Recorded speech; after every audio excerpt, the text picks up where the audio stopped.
Ah, perfecto. Ahora sí. Bueno, yo ahora empiezo a compartir.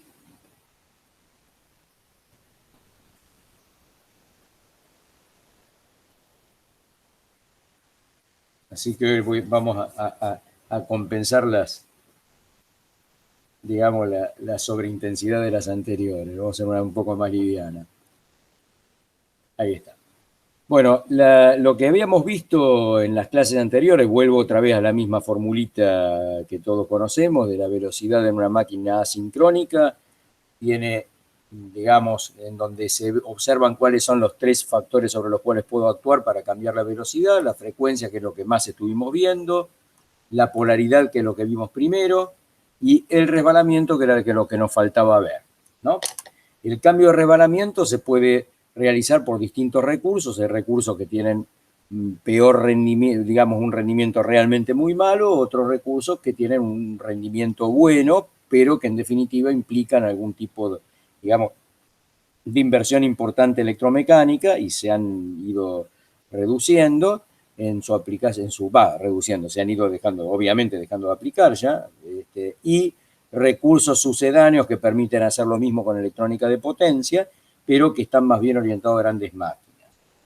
Esto lo resumimos acá en este mapa, ¿no? Entonces, motor asincrónico, tenemos un primer recurso que es la variación de tensión o con impedancia en serie con alimentación, y está solamente restringido a pequeños motores, por ahí en una época no tan pequeños, ¿no? Pero en donde es aprovechable en aquellos casos en donde tengo una carga que es fuertemente variable con la velocidad, una cupla resistente fuertemente variable con la velocidad. Obviamente aplicando rotor jaula, ¿no? Porque en el caso de motor asincrónico con rotor bobinado tengo otro recurso que es el de resistor en circuito inducido, muy aplicado en los casos en que yo no necesitara, digamos, un tipo de regulación fina de la velocidad, sino algún tipo de posibilidad de variación por pasos, por ejemplo, muy aplicado en su momento en medio de elevación puente grúa, particularmente, ¿no? Pero no solamente en eso, pero digamos el campo que tuvieron en su momento más frecuente, de más frecuente aplicación, era en puente de grúa. ¿Por qué? Bueno, porque en el cambio de velocidad por resistores en circuito de inducido, ¿no? En una máquina sincrónica de rotor bobinado, la característica es muy elástica y yo tendría que tener para que la variación de velocidad con los cambios de paso de resistores sea significativa, tengo que tener una cupla resistente que sea bastante plana con la velocidad. Pero tiene un problema que es el energético, ahora después lo vemos. Y después los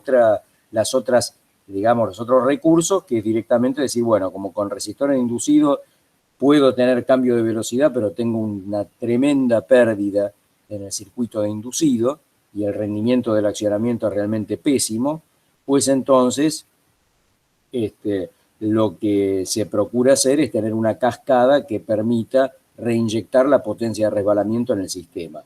Nada muy diferente el juego con la potencia de resbalamiento, en definitiva, si bien operando en otro cuadrante y operando obviamente como generador, pero no tiene gran diferencia en cuanto a la concepción, o sea, en el aspecto conceptual, con lo que puede ser una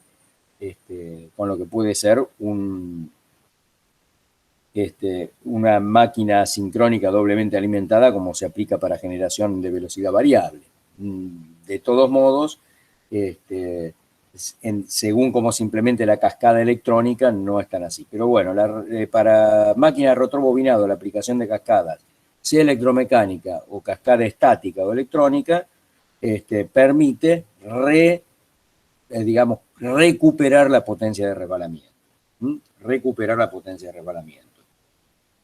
Bien, la máquina asincrónica de rotor bobinado con resistores inducidos es lo que, ni más ni menos que lo que ya conocemos, tenemos una característica. Yo siempre cuando hablo de características, creo haberlo dicho ya, pero lo repito, sobre todo porque ahora vamos a entrar en máquina de corriente continua y también vamos digamos, a seguir mencionándola de este modo. La característica de la máquina alimentada a tensión y frecuencia nominal y sin intercalado ni alteración de ninguno de sus parámetros eléctricos, es lo que denominamos la característica natural, ¿no? Bien, y en la máquina sincrónica de rotobobinado, la característica natural, cuando yo intercalo resistores en el circuito inducido, se altera, ¿no? Cuando son resistores y no otro tipo de impedancia, se altera de modo tal que la cupla máxima siempre se mantiene, porque la cupla máxima se desarrolla para el caso en que la impedancia de la máquina, digamos, agua arriba de la resistencia aparente de inducido, ¿no? O sea, de R2' sobre S, resulta igual, o mejor dicho, la resistencia aparente de inducido, ¿no? Equivalente a estator, iguala a la impedancia comprendida por la impedancia de Thevenin, y no despreciando el efecto de la rama magnetizante, la impedancia compuesta por resistencia de dispersión y reactancia de dispersión primaria, más la reactancia de dispersión secundaria. El punto de máxima potencia de campo es en definitiva el punto de máxima cupla, y ese punto es indiferente a el valor de la resistencia de inducido, porque esa resistencia aparente de inducido se produce cuando aumento la resistencia del circuito de inducido a un resbalamiento más alto o un resbalamiento más bajo, pero su valor es siempre el mismo, eso ya lo conocen y demás, ¿no? Y por lo tanto las características se alteran de forma tal que es como si se estirase la escala de resbalamiento, ¿no? Pero digamos que en términos relativos las curvas siguen siempre la misma forma, solo que, por decirlo de algún modo, estiradas en proporción a la resistencia alterada del circuito de inducido respecto de la resistencia original. Bien, entonces, este recurso, si la cupla resistente es constante, bueno, es un recurso posible porque presenta sensibilidad de la velocidad con el parámetro que altero, que es la resistencia. Ahora, eso es válido en tanto y en cuanto tenga una cupla resistente relevante, ¿no? Si no tengo una cupla resistente relevante, pues la regulación es bastante mala, con lo cual no es un recurso muy bueno, ¿no? Pero lo peor es el rendimiento, por cuanto nosotros sabemos que de la potencia de campo, que es la cupla, en definitiva la cupla con la que está operando la máquina por la velocidad del sincronismo, ¿no? La potencia de campo resulta igual a la potencia electromecánica, ¿no? La potencia electromecánica, que es velocidad por cupla, ¿no? Más, o sea, el complemento de la potencia electromecánica para alcanzar la potencia de campo, potencia que se transfiere digamos que se transfiere desde el estator, ¿no? Es plenamente potencia de pérdida en el circuito de inducido, a potencia de pérdida en inducido. Entonces, cuanto más baja o mayor sea el resbalamiento, más baja sea la velocidad de trabajo, pues peor va a ser el rendimiento, porque voy a estar desaprovechando una parte de la potencia que va a ser precisamente proporcional al resbalamiento, ¿no? O sea, las pérdidas van a ser proporcionales al resbalamiento.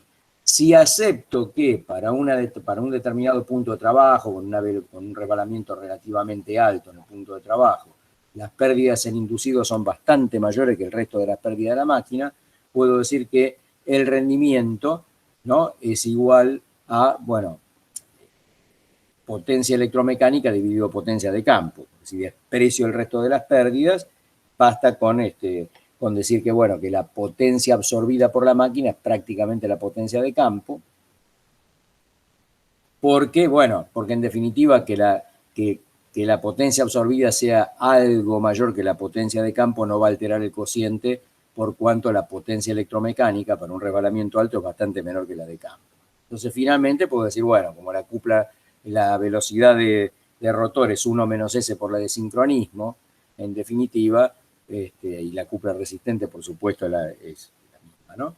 Entonces, el rendimiento es aproximadamente 1 menos el resbalamiento, Entonces yo estoy trabajando con un rebalamiento del 50%, pues el rendimiento es del 50%, si estoy trabajando con un rebalamiento del 70%, el rendimiento va a ser el 30%, incluso peor porque hay pérdidas que acá no estamos considerando, ¿no? Así que no tiene buen rendimiento, o sea, tiene un rendimiento muy bajo, ¿no? Tiene mucha dependencia de la velocidad con la carga, sobre todo porque si nosotros piensan que estamos trabajando en esta etapa en la que corresponde esta característica externa, bueno, si la cupla fuese de la mitad, la velocidad aumentaría aproximadamente, pongamos que este es justo el punto en el cual la cupla resistente nominal, tengo mitad de velocidad. Si la cupla baja a la mitad y aproximadamente paso a tener 3/4 parte de la velocidad de sincronismo ahora como velocidad. Con lo cual, como estoy trabajando con una zona de característica muy elástica, pues tengo una fuerte dependencia de la velocidad con la carga, por lo tanto, no permite un control, digamos, no permite un control adecuado, ¿no? El control continuo no es que no se pueda hacer, pero es dificultoso, tendría que tener un resistor, se tendría que tener la posibilidad de operar sobre un resistor variable, ¿no? Sobre un resistor variable de posibilidad de variación continua con algún tipo de deslizante, o podría ser un resistor de agua, ¿no? Con electrodos móviles, pero no es digamos, un recurso práctico, ¿no? Y además tiene un rendimiento realmente muy malo.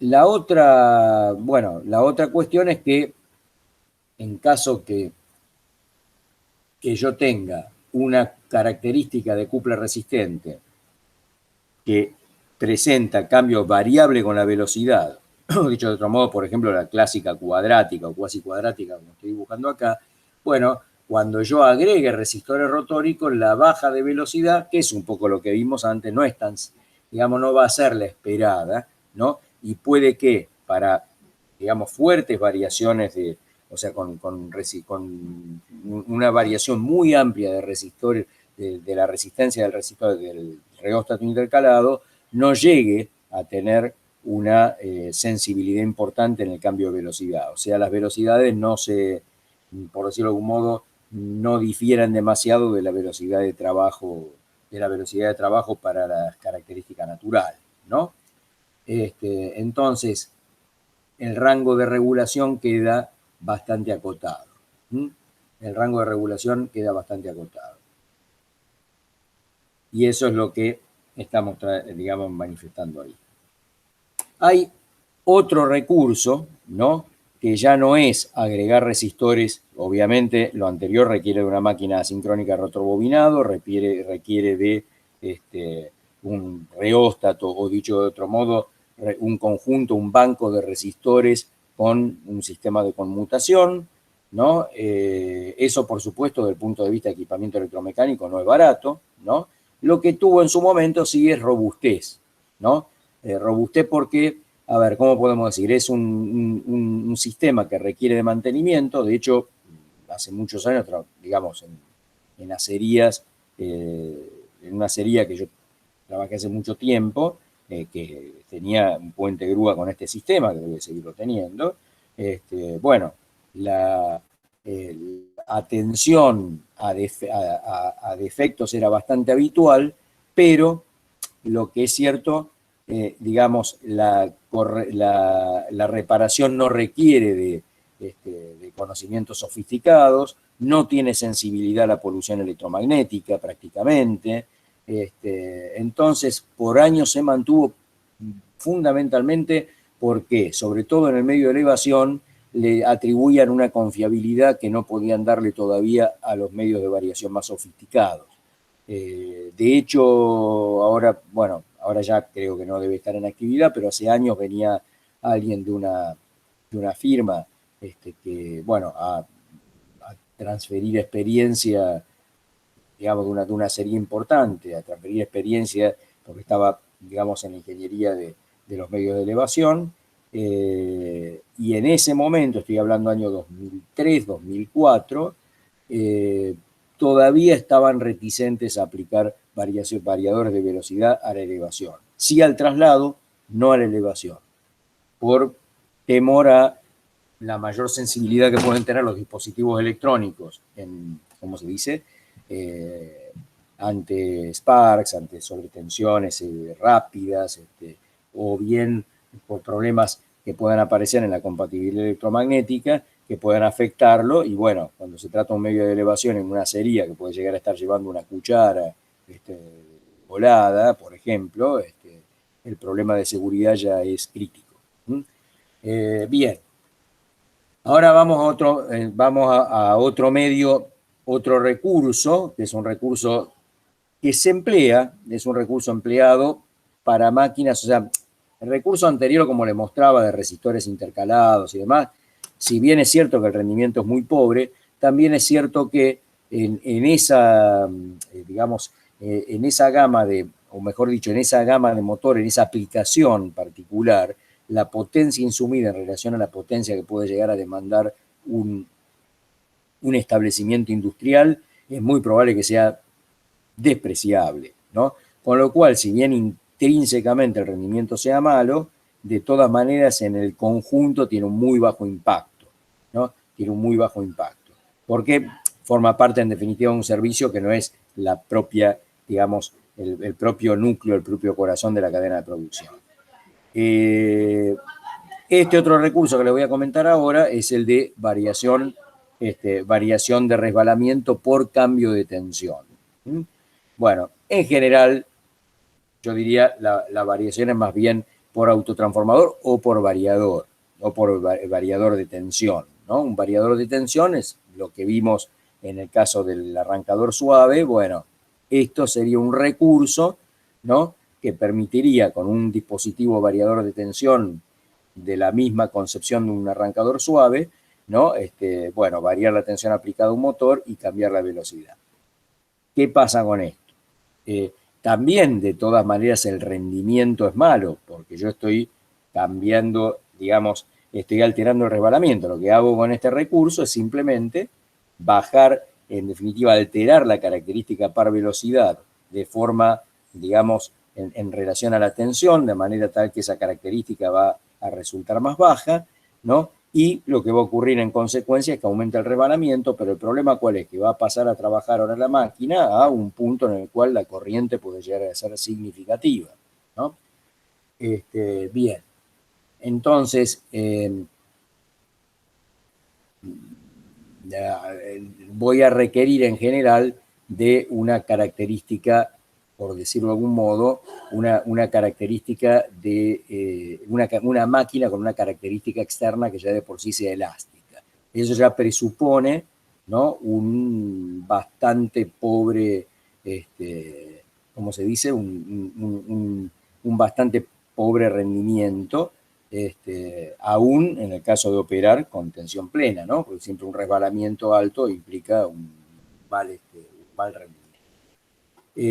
El tema es, cuando yo trabajo con una cupla de carga constante, ¿no?, por ejemplo, con una cupla de carga constante, bueno, los márgenes, ¿no?, de regulación con cambio de tensión, bueno, obedecen obviamente a, bueno, tengo la característica natural, tensión nominal R por rated, ¿no? Esto es literatura, digamos, en inglés, ¿no? Cuando bajo la tensión al 75 pasa a trabajar en este punto, y bueno, ¿y qué ocurre? Hay un punto para el cual ya por debajo de cierta tensión, para el cual ya la característica, digamos, a cupla nominal paso a velocidad cero, ¿no? Con lo cual, bueno, el último punto de regulación estará por acá y el margen de tensiones menores servirá para cubrir la variación para el caso de, ¿cómo se dice? Para el caso de características, para el caso de cuplas resistentes más bajas, ¿no?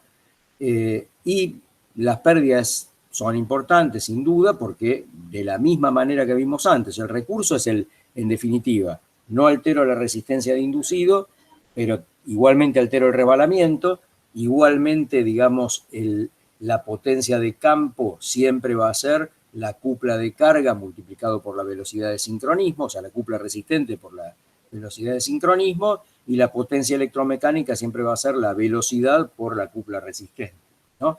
Así que, en definitiva, el rendimiento va a ser malo, como en el caso anterior. Incluso con la característica de la máquina natural no va a ser un buen rendimiento, porque estoy obligado a que la característica sea muy elástica para este caso, ¿no? ¿Por qué? Porque si la cupla resistente presenta esta característica plana, yo estoy obligado siempre a trabajar por debajo de la cupla máxima, porque si no el otro punto no va a ser estable. Se recuerden, ¿no? Si yo tuviera una característica aún de alto resbalamiento, pero de este tipo, ¿no? Entonces yo estaría limitado en el rango por el punto de cupla máxima. O sea, el punto de cupla máxima, en alguna medida, ¿no? Si la característica de cupla resistente es horizontal, ¿no? Yo no puedo tener un punto de equilibrio, en definitiva un punto de equilibrio estable, cuya, digamos, pendiente sea, o sea, recuerden ustedes, para que yo tenga un punto de equilibrio estable, la pendiente de la cupla motriz tiene que ser menor que la pendiente de la cupla resistente, ¿no? Con lo cual, si la pendiente de la cupla resistente es 0, ¿no? La pendiente de la cupla motriz tiene que ser necesariamente negativa. Entonces, siempre tengo que estar atacando, el punto de equilibrio posible siempre va a ser en la zona que va desde la cupla, desde el punto de cupla máxima de la máquina a el punto, obviamente con un cierto margen de seguridad, hasta el punto de, ¿cómo se dice?, de sincronismo, ¿no? Entonces, necesariamente para tener un buen rango de control, cuando yo tengo una cupla resistente rígida, constante, bueno, pues tengo que tener la cupla máxima prácticamente, para tener todo este rango, la tengo que tener prácticamente en el punto e incluso un poquito más allá de resbalamiento unitario o hasta un poquito más de resbalamiento unitario. Entonces, a tensión plena, eso implica ya de por sí tener un resbalamiento de trabajo a tensión plena y cupla nominal alto, lo que implica ya un mal rendimiento ya de movida, ¿no? Bien. El tema entonces, disculpen, el resbalamiento de cupla máxima tiene que ser muy elevado y de esa manera sí logro un rango, digamos, amplio, que puede ir de resbalamiento, o sea, de velocidad 80% de la de sincronismo hasta velocidad 0. Pero ojo, el punto es estable en tanto y es, digamos, aceptablemente estable en tanto y en cuanto la pendiente sea negativa, con lo cual para 0 ya esto es casi un, digamos, tener acá justito la cupla resistente, digamos que no es un punto de operación confiable, la muy baja velocidad, con lo cual para que lo sea mejor tendría que ir a resbalamientos para máxima cupla todavía mayores que 1. Bien, esto es con cupla resistente plana. Cuando nos vamos a cupla, y acá sí, es, digamos, el caso en que presenta una mayor aplicación, porque en este caso tengo, no solamente que tengo rendimiento malo, ¿no?, sino que además el rendimiento, amén de ser malo por el punto de resbalamiento en el que uno termina trabajando en el rango de utilización, ¿no?, amén de ser malo el rendimiento, además tengo un mal, ¿cómo se dice?, una potencia de pérdida alta, una potencia de pérdida alta. O sea que, porque el rendimiento puede ser bajo, pero si la potencia demandada es pequeña, digamos, en valor absoluto no tengo un problema, digamos, de pérdida de energía importante. Bien, ahora en este caso sí lo tengo. En el caso de característica de par velocidad de tipo cuadrática, ahí ya la cosa por ahí no es tan grave e incluso permite lograr puntos de, ¿cómo se dice?, de operación estable, ¿no?, aún a izquierda del punto de resbalamiento de máxima cupla, ¿no? ¿Por qué? Bueno, porque si la cupla resistente tiene una característica cuadrática, la pendiente, ¿no?, la pendiente de la cupla resistente, ¿no?, pasa a ser una pendiente siempre positiva, no nula como en el caso anterior. Entonces yo puedo, como lo que se requiere para que un punto de operación sea estable es que la pendiente de la cupla resistente sea superior a la pendiente en el punto de equilibrio de la característica motriz, de la cupla motriz, ¿no? Entonces yo puedo, en ese caso sí, operar en puntos que están ubicados a la izquierda del punto de resbalamiento máximo. Entonces no necesito llevar el resbalamiento máximo al diablo, sino que con tener un resbalamiento máximo, como en este ejemplo, en el orden del 60%, ya tengo un buen rango de operación estable con un muy buen margen, digamos, de control de velocidad. Incluso, bueno, acá está, digamos, justo se puso al 80%, pero yo podría, ¿no? Dependiendo de la característica de la cupla máxima, incluso tener un nivel mayor de velocidad, porque ahora esta pendiente puede ser efectivamente en la zona de trabajo, en el punto de carga plena, bastante mayor a la pendiente que tendría en este otro caso, en el caso de la izquierda, ¿no? Bien, acá tengo mi punto de cupla máxima, entonces para, digamos, los puntos de operación de mayor velocidad y por lo tanto de mayor cupla resistente,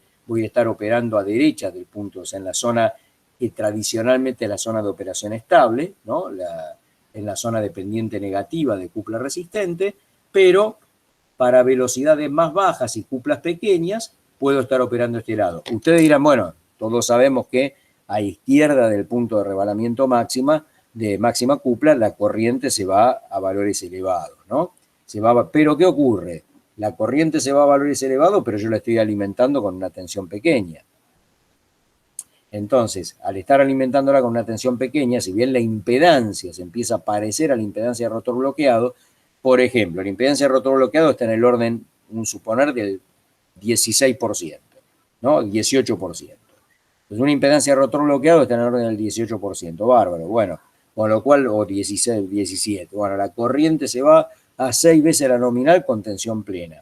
Pero si yo en lugar de aplicarle tensión plena le estoy aplicando una cuarta parte de la tensión, ¿no? Una cuarta parte de la tensión, pues la impedancia de rotor bloqueado, la corriente, ¿no? Va a estar en el orden de, asumiendo que la impedancia en un punto de resbalamiento mayor al resbalamiento máxima cupla se va pareciendo más a la impedancia de rotor bloqueado, no digo que sea estrictamente igual, pero se va pareciendo más. Entonces imaginemos que en ese punto la impedancia de la máquina está en el orden del 20%, bárbaro, la corriente a tensión plena sería de 5 veces la nominal, sí, pero yo lo estoy alimentando con una tensión que es la cuarta parte. Entonces ya la corriente pasa a tener un valor más parecido a la corriente nominal. ¿Me explico? Entonces, eso es lo que posibilita poder operar de esta manera, incluso en un punto en el cual uno realmente no piensa que una máquina sincrónica puede operar. Se puede lograr que este punto sea de equilibrio estable porque en este caso la característica par velocidad es fuertemente creciente, o sea, tiene una pendiente importante. La cupla resistente tiene una pendiente positiva importante respecto de la velocidad y creciente. Entonces, puedo trabajar de ese lado. Bien, al poder trabajar de ese lado, entonces ya no necesito, como en el otro caso, que el resbalamiento para máxima cupla sea tan alto y el motor tenga un rendimiento normal. ¿Qué tipo de rendimiento? Bueno, para esto se usaban motores tipo NEMA-D, o sea, motores de alto resbalamiento, pero hablando de alto resbalamiento, no un resbalamiento unitario, sino resbalamientos del orden de el 30%, 40%, o sea, resbalamientos altos, pero dentro del rango de resbalamientos bastante menores que 1. Bien, eso es lo que estamos diciendo acá. Y, no está en la hoja siguiente. E incluso esto permite regulación continua. ¿Dónde se aplica este tipo de criterio? No para variación continua, a veces ustedes lo habrán visto muchas veces indirectamente a esto, que es en el variador de velocidad para, digamos, para ventiladores, por ejemplo, los ventiladores de techo.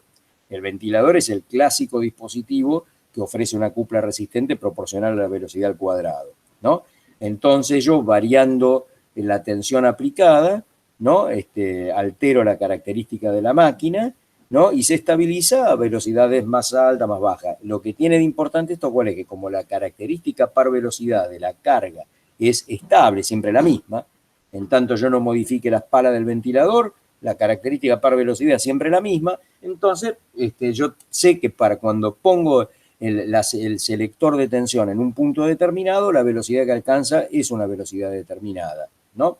Y eso es, digamos, comprobable, porque en definitiva no es un accionamiento genérico, sino que es un accionamiento destinado a una carga específica y por lo tanto se puede controlar en todo el rango de operación qué corriente alcanza el motor y verificar que no sobrepase la corriente admisible térmicamente.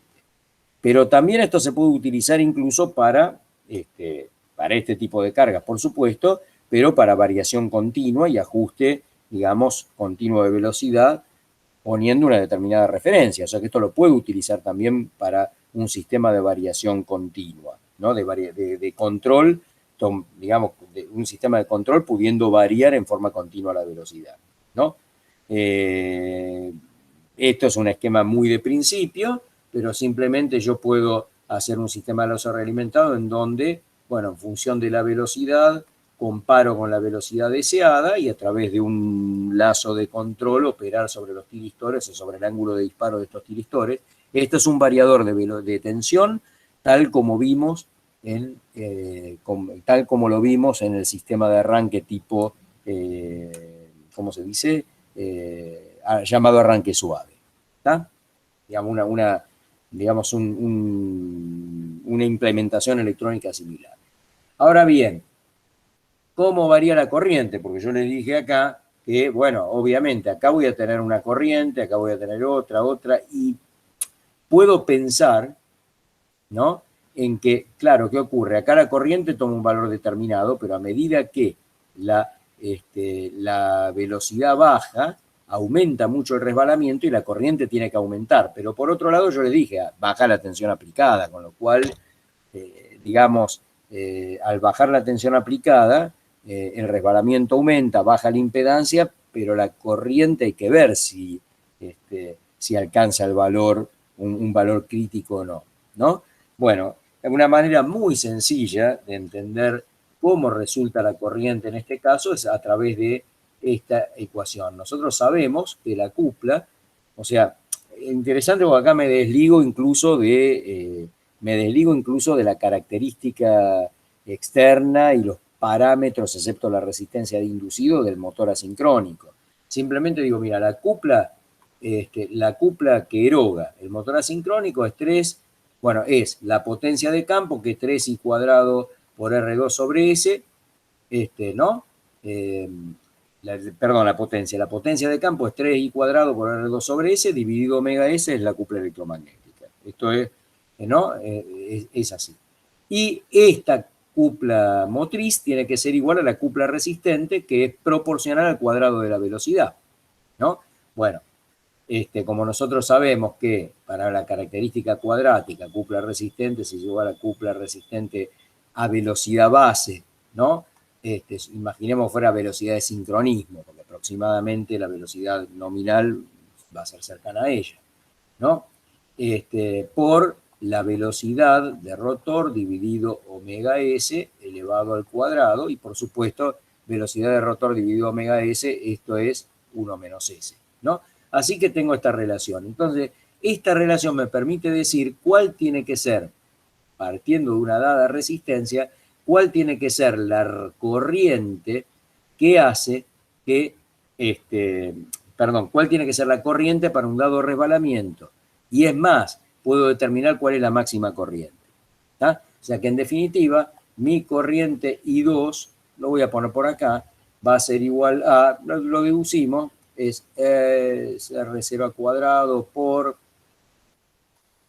1 menos S al cuadrado por S, ¿no? Porque ahora S lo tengo acá, por omega S, ¿no? Dividido 3R2 y raíz cuadrada. A ver si no me olvide nada.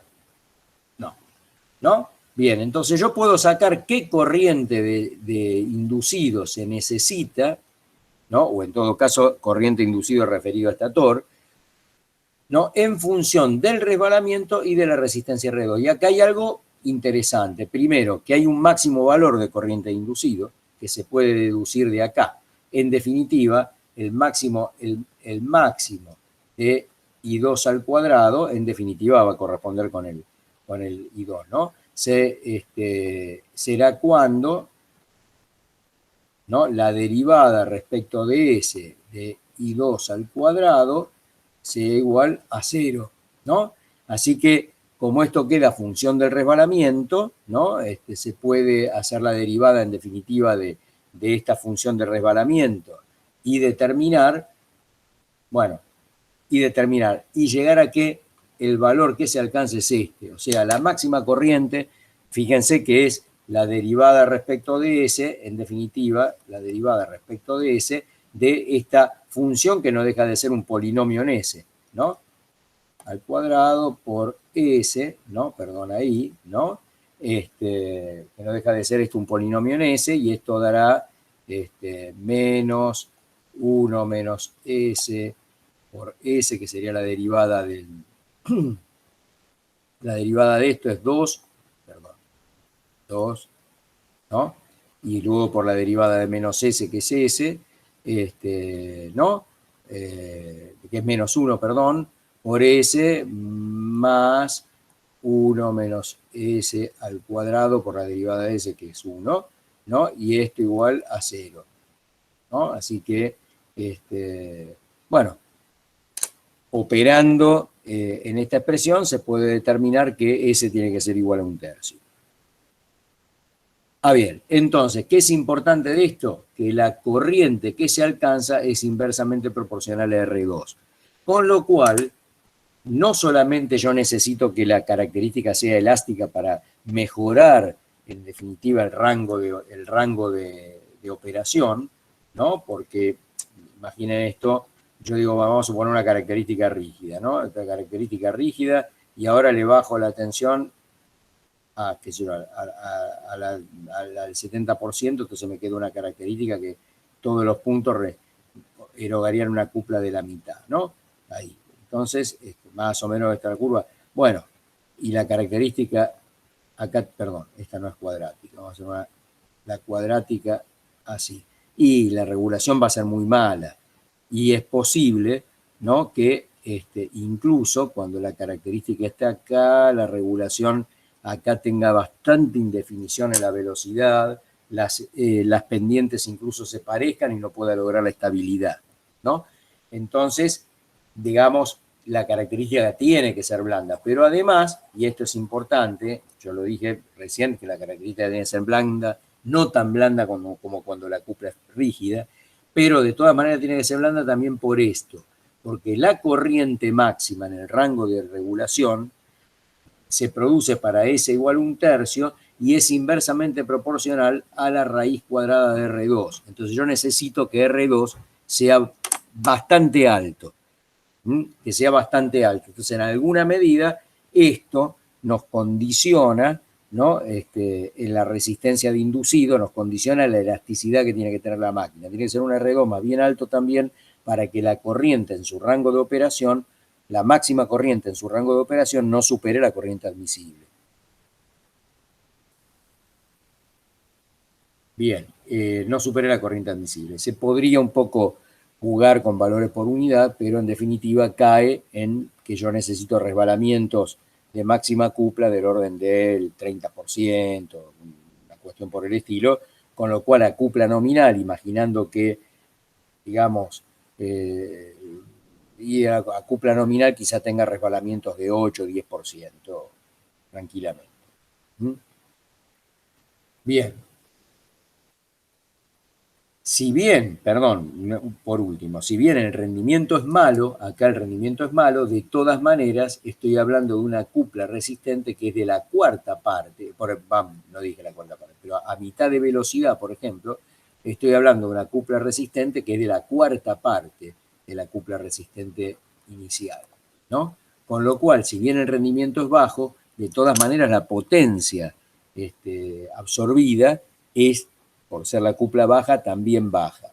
Entonces, se puede, digamos, si no se trata de una máquina relevante en una cadena de producción, ¿no?, puede ser aceptado, y por eso es que este tipo de estrategia, que es una estrategia mucho más económica en la variación de frecuencia, sampleado y en alguna, ya digo, en alguna máquina no relevante se utiliza. Y ahora vamos a los conceptos de cascadas, ¿no?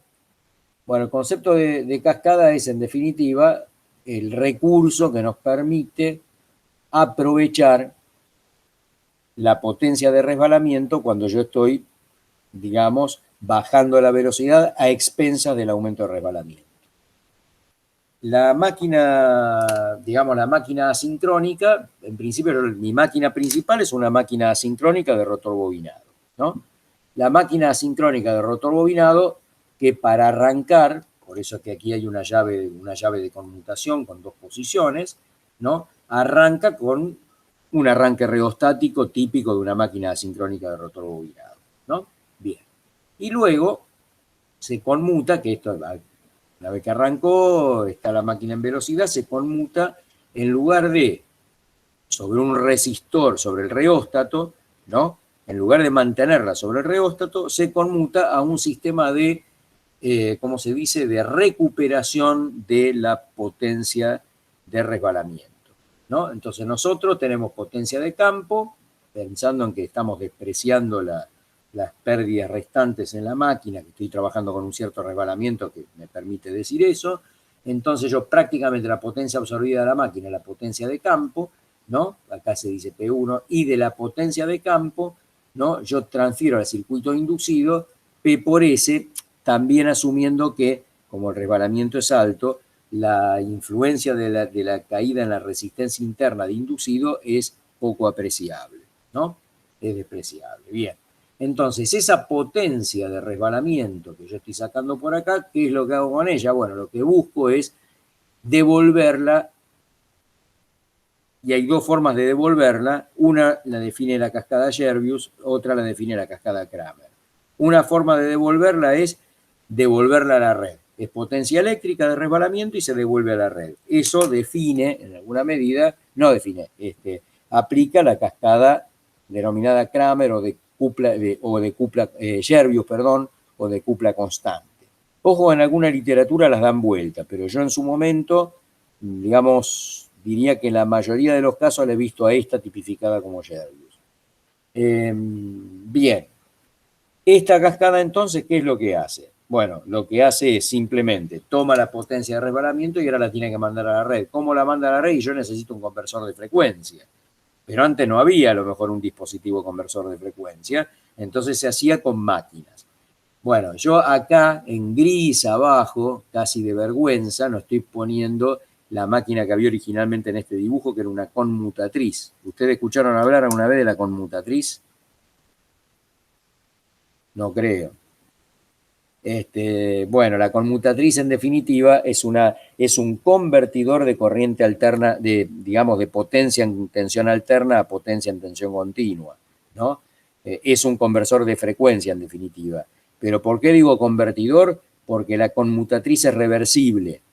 O sea, la conmutatriz permite tanto transferir de potencia de alterna a continua como de continua a alterna.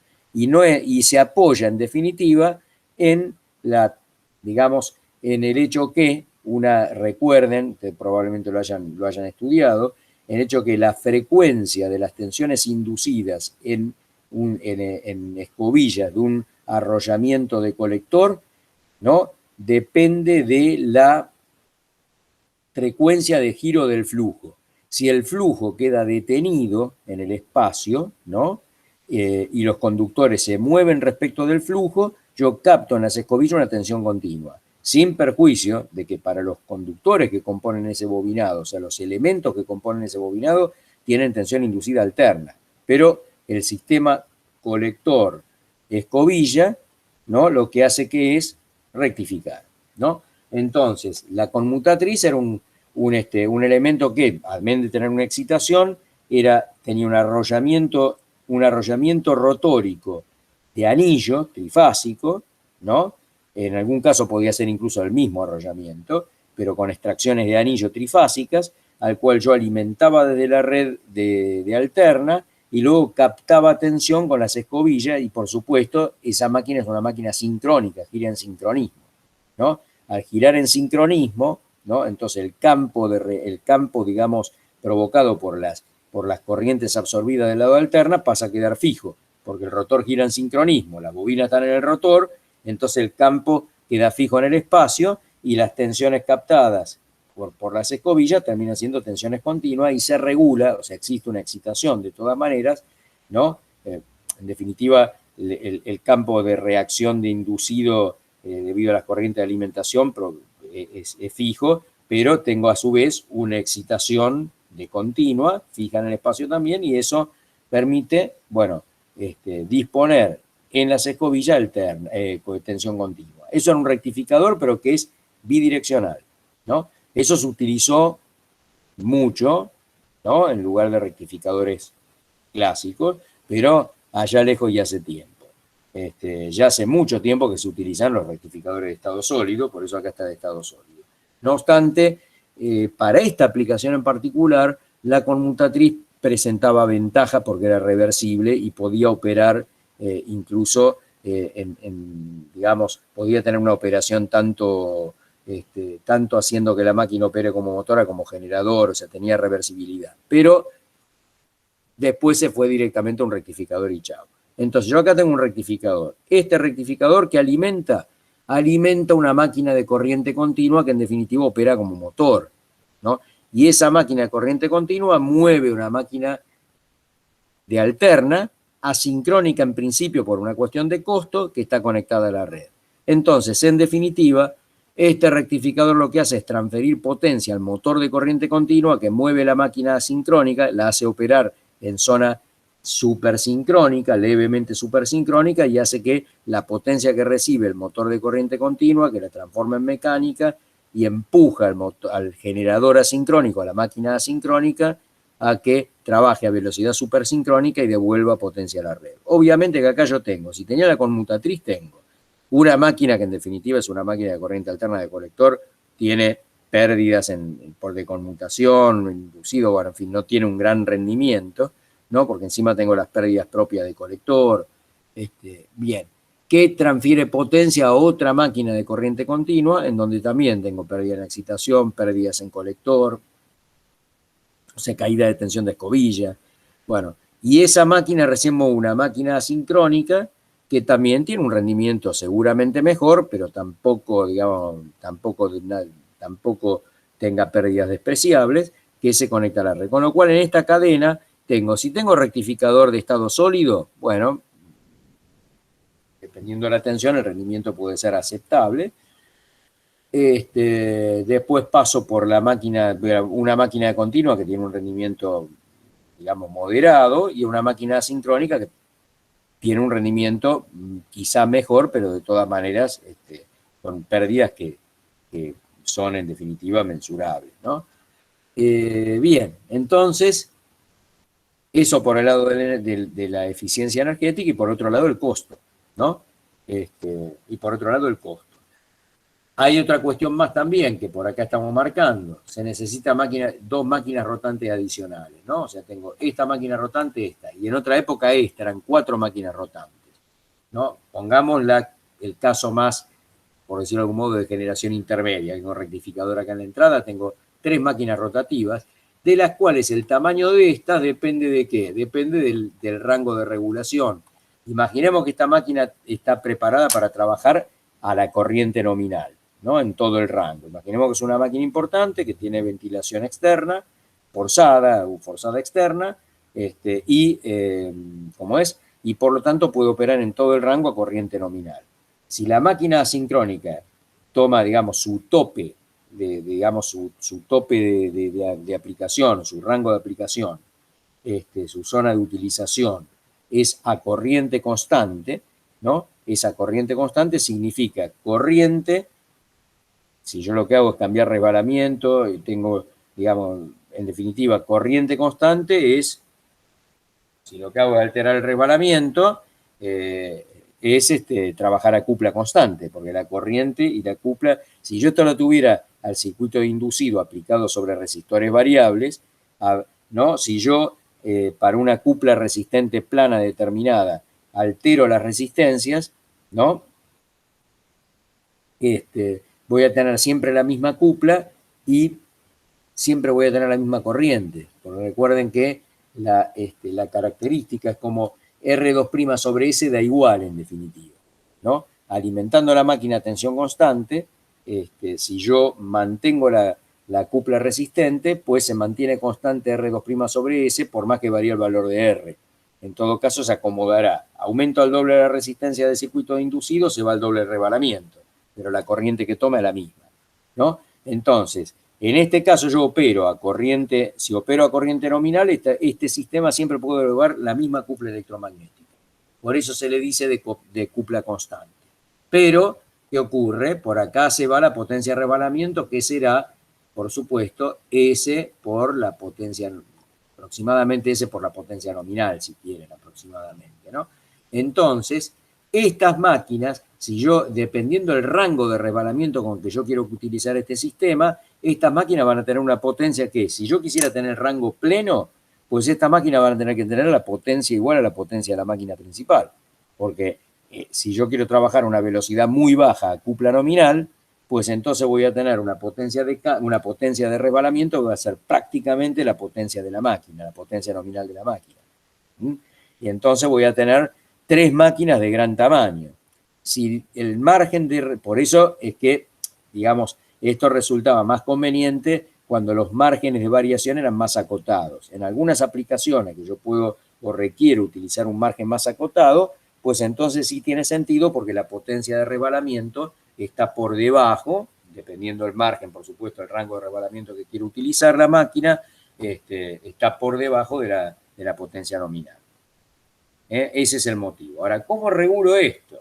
¿No? Bueno, me gusta por ahí plantear cómo se regula con el sistema tradicional, simplemente por una cuestión conceptual, pero después vamos a ver cómo se regula cuando se trata de, o sea, cómo se varía más que, por hablar de regulación siempre es un trazo realimentado, ¿no? Cómo se varía la velocidad, digamos, interviniendo sobre, digamos, las variables de control que esto tiene, que permiten el control. En este caso, se puede decir lo siguiente. Para un resbalamiento, imaginemos en vacío primero, porque es la manera más sencilla de entender. Si yo quiero operar en vacío un determinado resbalamiento, ¿no? Yo lo que tengo en la máquina, recuerden el circuito rotórico, ¿no? Yo tengo el circuito visto desde el rotor a frecuencia S por F, ¿no? Por eso lo pongo acá, frecuencia S por F. Aquí tengo una tensión, ¿no? Que denomina lo que sería la FEM del rotor, que decimos, bueno, la tensión inducida de anillo abierto al resbalamiento de trabajo va a ser S por E2.0, o sea, la fuerza electromotriz inducida debido al flujo rotante, transferida o observada, transferida de esta, digamos, a rotor, asumido rotor detenido, anillo abierto, multiplicado por el resbalamiento, ¿no?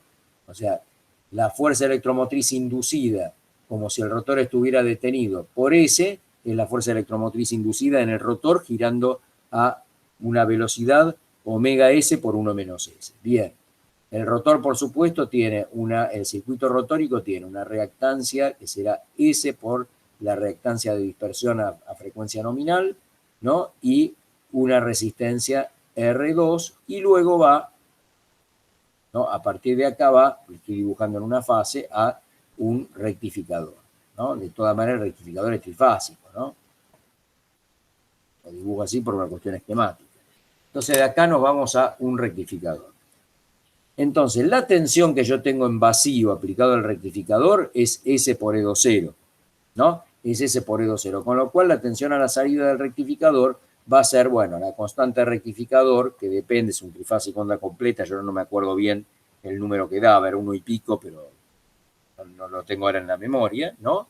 La constante de rectificador por S por E2.0, ¿no? Esta es la tensión del lado corriente continua en vacío, ¿no? Esto, la tensión del lado corriente continua en vacío da esto, ¿sí? Esa es la tensión que voy a tener a la salida del rectificador. Y esa tensión la estoy aplicando, si imaginamos corriente despreciable, sobre la máquina de corriente continua. Pero ¿qué pasa? Esta máquina de corriente continua está acoplada a una máquina asincrónica que está conectada a la red. Con lo cual la velocidad acá es aproximadamente la velocidad de sincronismo. Está establecida por la frecuencia de red. Con lo cual esta máquina de corriente continua que opera como motor en condición normal de operación de este sistema, esta máquina de corriente continua está girando a velocidad establecida por el generador asincrónico, que podría también ser sincrónico, en definitiva. Podría también ser sincrónico. La máquina más cara, ¿no? Bien, entonces la máquina de corriente continua gira a una velocidad aproximadamente omega s. Entonces, la tensión acá, la FEM de la máquina de corriente continua, en vacío esto tiene que ser igual a E de la máquina de corriente continua. Esto en vacío. Si no, habrá que considerar las caídas internas, en las resistencias internas. ¿Está? Así que entonces yo tengo por un lado, 1.34, aquí está. Por un lado tengo una tensión en el rectificador que depende estrictamente del resbalamiento. O sea que en definitiva, digamos, el sistema en vacío se estabiliza cuando la tensión a la salida del rectificador es igual a la FEM de la máquina de corriente continua. ¿Tá? Ahí se estabiliza el sistema. Entonces, la fuerza electromotriz inducida a la máquina de corriente continua, como está operando a una velocidad aproximadamente constante, aproximadamente omega s, cercana a omega s, entonces, ven, esto es la omega del generador asincrónico, entonces la FEM inducida en la máquina de corriente continua es K por phi por la velocidad angular, ¿no? Y a medida que yo aumento el flujo excitador, ¿no? A medida que aumento el flujo excitador, la FEM esta va a ser cada vez más grande porque la velocidad es constante, ¿no? Y por otra parte, la tensión a la salida del rectificador va a ser inversa, va a tener una variación inversa respecto de la velocidad, una variación inversa respecto de el resbalamiento. Cuando tengo resbalamiento 1, tengo tensión de anillo abierto, rotor detenido plena, y cuando tengo omega S, tengo la FEM 0. La fuerza electromotriz inducida en el rotor es 0. Con lo cual, el punto de equilibrio, el punto en el cual la tensión del rectificador a la salida del rectificador en vacío igual a la tensión inducida de la máquina de corriente continua, que está impulsada a velocidad constante, ¿no? Entonces, el punto de equilibrio se va a producir cuando ambas tensiones sean iguales, ¿no? Y ambas tensiones son, y el punto de equilibrio es entonces, se va a desplazar a medida que yo aumento el flujo excitador, se va a desplazar hacia resbalamientos mayores o menores velocidades. Con lo cual, ¿qué es lo que pasa? Si yo quiero bajar la velocidad en este sistema, todo lo que tengo que hacer es aumentar la corriente de excitación.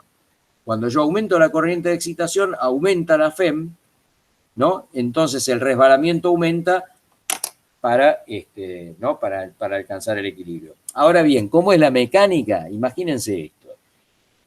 Yo tengo la máquina, por supuesto, siempre tiene una carga por leve que sea, ¿no? Entonces está operando a una velocidad determinada y yo aumento la corriente de excitación. Aumenta la tensión de inducido de la máquina de corriente continua y si esto no es una conmutatriz, si fuera una conmutatriz hay flujo de potencia inverso y hay por decirlo de algún modo, en la deceleración hay recuperación, ¿no? Hay recuperación, pero si no es una conmutatriz, o sea, no es bidireccional, y es un simple rectificador, bueno, eso no corre. Entonces yo aumento el flujo excitador, aumenta la tensión acá, por un momento la tensión de la máquina de corriente continua supera la tensión a la salida del rectificador, entonces ¿qué ocurre? El rectificador, como es un elemento unidireccional, deja de conducir, ¿no? Entonces la FEM esta toma un valor mayor que la tensión a la salida del rectificador, pues todo lo que ocurre simplemente es que el rectificador no transfiere potencia.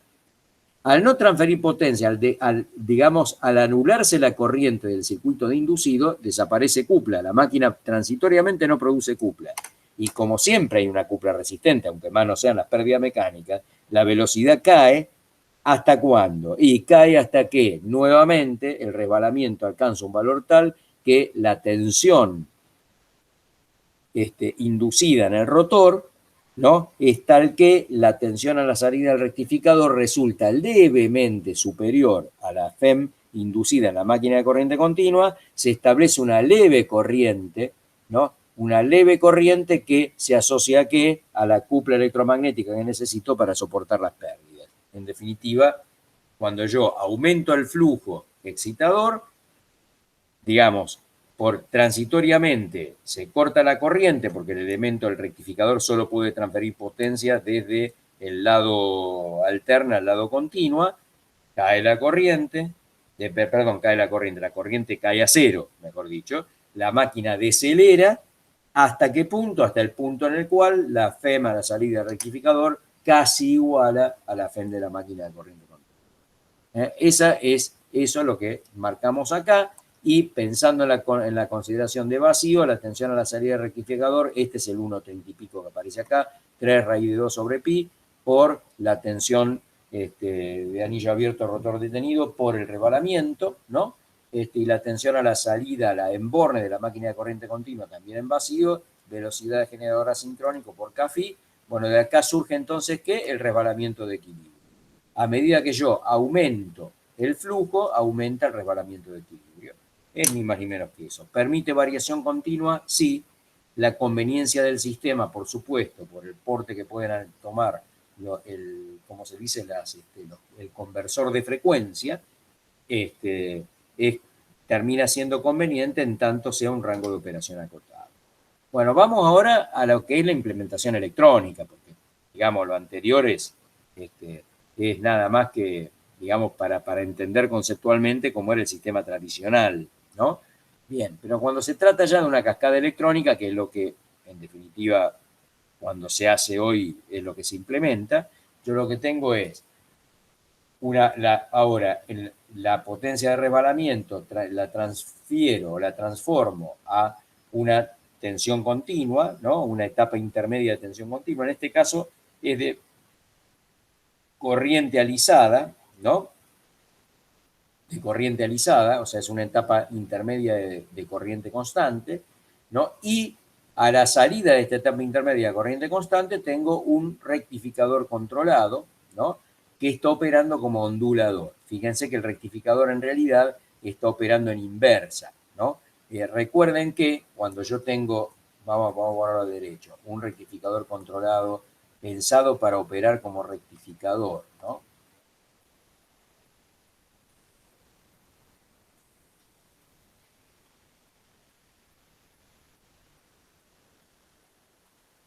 Rectificador controlado pensado para operar como rectificador. Entonces yo acá tengo la FEM menos, que es totalmente controlado. Bien, porque precisamente tiene que ser totalmente controlado, porque vamos a ver después, que no lo vimos todavía, pero si el rectificador es medio controlado, no tengo posibilidad de reversión del flujo de potencia.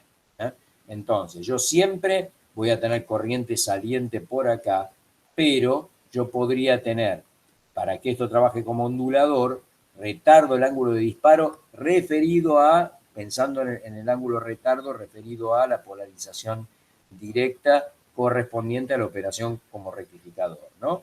Entonces, digamos, si yo tengo un ángulo de retardo al disparo alfa, esto es rectificador, ¿no? Controlado. Un ángulo de retardo al disparo alfa mayor a 90 grados, ¿no? Voy a tener acá tensión negativa y acá tensión positiva.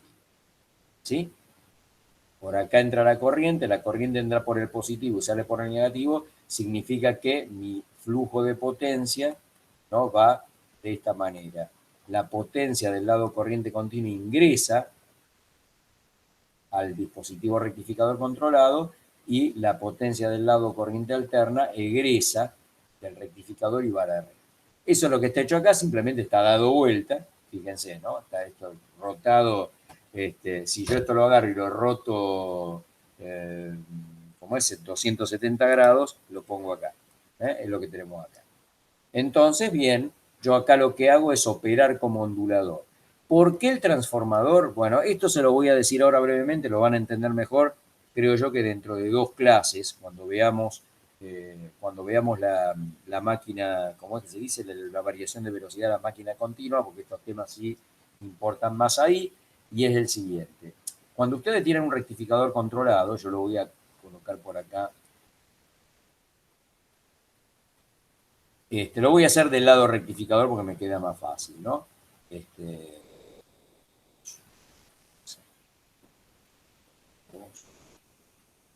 ¿No? Vamos a poner que esto es en 30 grados, 60, 90, 120, 150, 180. Entonces en este punto vamos a poner que esta sea la tensión máxima, esta la máxima, entonces, y esta la mitad. Esto me sirve de guía para escribir, para hacer algo que se parezca más al sistema de tensiones senoidales, ¿no? Entonces, acá viene como se dice, la tensión de fase A, ¿no? Acá tengo tensión de fase A, el semiperíodo de la tensión de fase A, la tensión de fase B, perdón, esta es la C. La tensión de fase B queda desfasada a 120 grados eléctricos en retardo, ¿no? Así que viene acá, acá tomo un valor intermedio y acá más o menos alcanza su máximo, ¿no? Esta es la de fase B, esta es fase A y acá dibujo la de la fase C. Viene más o menos ahí. Acá, fíjense que esto muchas veces se hace como recta partiendo de este punto, ¿no? Y por supuesto acá, a mitad de tensión, se encuentran la fase B y la fase C, ¿no? Ahí, ahí. Y acá podría pasar esto por el máximo que más o menos queda por acá. Y el máximo que acá quedaría por acá.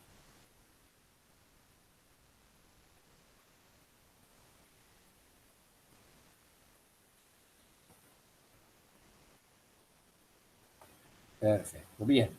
Entonces, recuerden que ángulo de retardo al disparo es el momento en el cual, una vez que el tiristor está polarizado en directa, efectúo el disparo, ¿no? El tiristor que queda polarizado en directa en el grupo de conmutación, esto es fase A, entonces a partir de ahí entra en conducción. Bueno, ¿a qué vengo con esto? A que si yo tengo una etapa intermedia y acá hago el disparo del B al mismo ángulo de retardo, ¿no? Y así. Entonces, la corriente en la fase A, ¿no? Va a tener digamos, un tiempo de conducción que será de 120, un tiempo de conducción que corresponde con 120, 120 grados eléctricos, ¿no?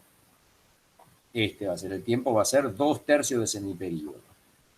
Va de acá hasta acá. Luego tiene un tiempo muerto y luego empieza a conducir el semiperíodo anterior. O sea, esta conduce 120 grados, ¿no? 120 grados. La fase A. Y por supuesto, va a entrar en conducción, ¿no? Nuevamente, si se mantiene el ángulo de retardo al disparo, va a entrar en conducción al cabo medido desde este punto, al cabo de 180 grados. O sea que esto es 120, para 180 tengo que meter 60, así que este pedacito 30, 30, y acá viene el otro semiperíodo. De 120 grados, que es cuando entra en conducción el tiristor que corresponde al otro grupo de conmutación. Sería este tiristor entra en conducción, después entra este otro. Entonces la corriente I en fase A corresponde al semiperíodo de conducción del tiristor de fase A del grupo de conmutación superior y después la conducción 180 grados más adelante iniciada respecto del semiperíodo anterior, la conducción del tiristor del grupo de fase A, grupo de conmutación inferior. ¿No? Bien, y acá 60 grados, ¿no? Acá nuevamente 120, y al cabo de 60 grados más se vuelve a producir el travesamiento. Entonces, ¿qué ocurre? Lo que me interesa de esto que sepan es lo siguiente. Este es el ángulo de retardo al disparo, ¿no? Aquí tengo la posición de valor máximo de tensión de fase A, ¿no? Es esta la valor máximo. Bueno, en definitiva, el centro digamos, del periodo de conducción, el centro de la onda rectangular, ¿no? Fíjense que de acá y acá me voy a poner, bueno, en este caso porque ahí está. En definitiva, mi onda de corriente, ¿no? Arranca digamos, 30 grados de cero, luego alcanza el valor máximo durante 120 grados, luego se reduce y 30 grados nuevamente cero y arranca el semiperiodo posterior. 30 grados, valor negativo durante 120 grados, 30 grados más. Esta es mi onda IA, digamos, centrada, ¿no? Mi onda de corriente centrada. Este punto intermedio, o sea, ¿cómo se dice? La corriente de primer armónico va a tener su valor máximo en el centro del semiperíodo, ¿no? Esta es IA de primer armónico, ¿no? Va a tener, bueno, este ángulo de desplazamiento entre el máximo de tensión y el máximo de corriente de primer armónico, en definitiva, este ángulo es alfa, ¿no? Tiene que ser necesariamente igual a alfa, porque este es el medio de la semionda de corriente, este es el medio de la semionda de tensión. Si están centrados, se desplaza en alfa. Entonces, el alfa, en definitiva, el ángulo phi de primer armónico es estrictamente igual a alfa. Con lo cual, si yo estoy trabajando en bajas velocidades, para que la tensión acá sea alta, ¿no? Perdón, al revés, para que la tensión acá en el bude continua sea baja, ¿no?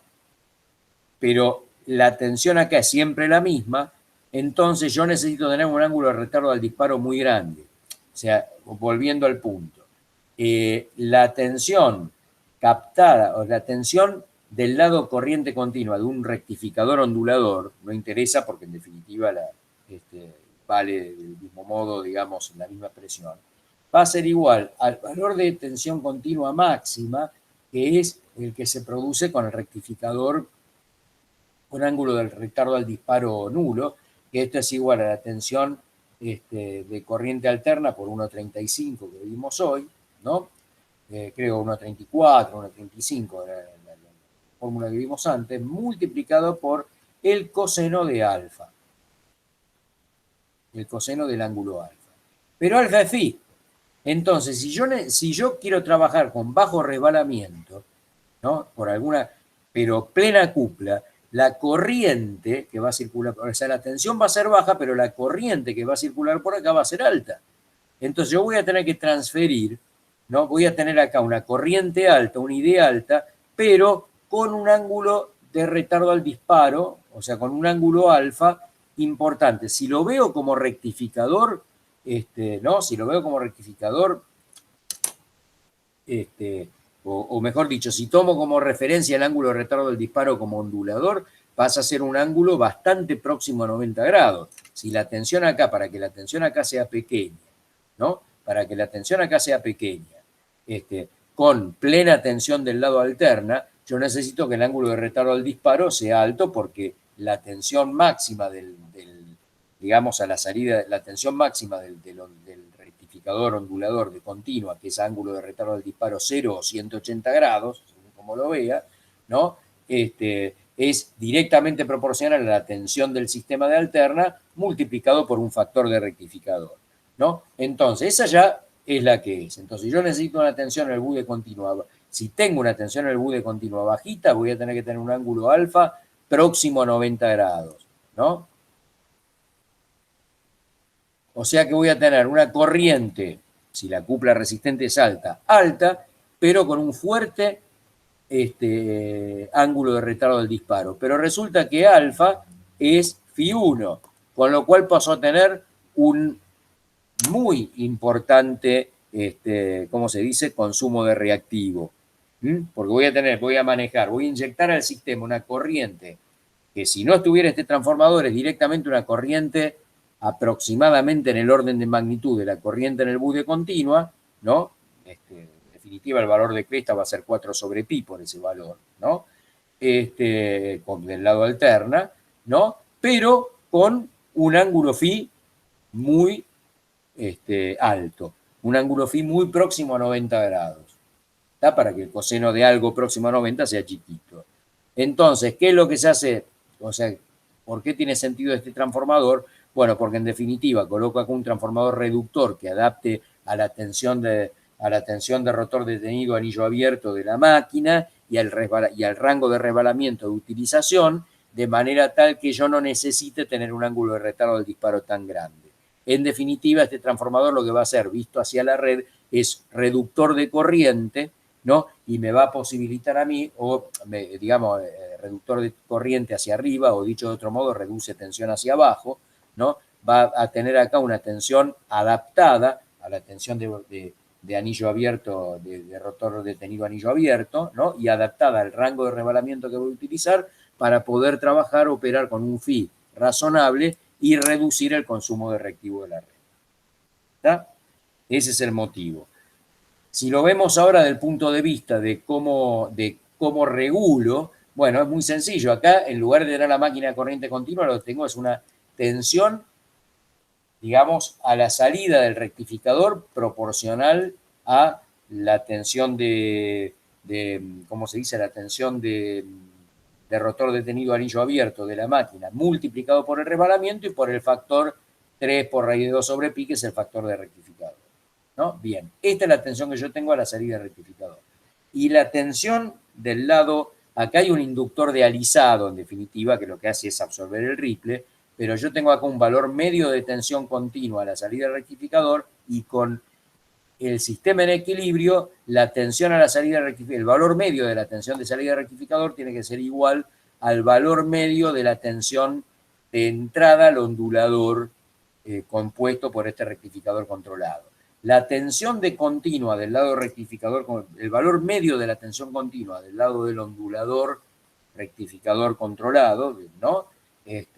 O como se denomina ondulador de conmutación natural, bueno, va a ser directamente la que ya les dije, E del convertidor igual a la tensión para ángulo de retardo del disparo 0 o 180, según como lo vea, por el coseno del ángulo alfa, ¿no? Así que finalmente el resbalamiento, o sea, como estos dos valores de tensión media a cada lado del inductor de alisado tienen que ser iguales o prácticamente iguales, pues entonces igualando ambas expresiones surge cuánto tiene que ver el resbalamiento para vacío. A medida que yo, digamos, elevo el coseno del ángulo de retardo al disparo, ¿no? Aumento el resbalamiento. Y lo que obviamente yo tengo que luego hacer es elegir o adaptar mi transformador para, digamos, que la tensión a la salida del convertidor, ¿no? Se adapte y no necesite un alfa demasiado próximo a 90 grados para resbalamientos bajos, ¿no? De modo que, digamos, no tenga un consumo de reactivo importante. ¿Está? Bueno, eso es básicamente, y esto que están acá dibujados son en definitiva las características externas, ¿no? Trabajando con distintos ángulos de retardo de disparo. Fíjense en que acá yo hablaba de coseno alfa precisamente para no hablar de ángulo, pero yo voy para abajo, ¿ves? Coseno alfa igual 0 implica 90 grados de ángulo de retardo del disparo, ¿no? Y bueno, va entre 90 y 180, que es la zona de operación del rectificador controlado como ondulador.